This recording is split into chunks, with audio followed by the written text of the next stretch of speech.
রাত্রের ভাত নরম নরম হয়ে গেছে, এটা আর কি তরকারি দিয়ে খাওয়া যাবে না। এখন এই যে মাখাবো, হ্যাঁ এই যে এর ভিতরে আছে হচ্ছে আপনার পেঁয়াজ আর এই যে রসুন কুচি করে লিছি, সম্পূর্ণ এর মধ্যে ঢালবো।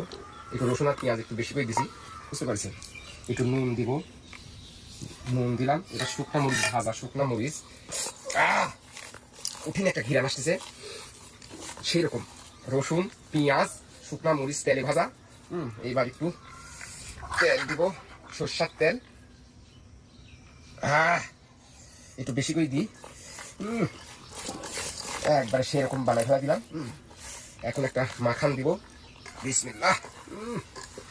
টাকা দি কিনা চাল, সেই চালের ভাত নষ্ট হয়ে যাবো আর ফেলা দিব, তাই কি হয়? এইভাবে বুদ্ধি করি মাথায় খালি মনে করেন পেটটাও ভরে গেল, ভাতগুলা নষ্ট হইলা, ফেলা দিয়া লাগিয়ে লাগলাম। দাদা দেখি নুন হয়েছে নাকি, বিসমিল্লাহ।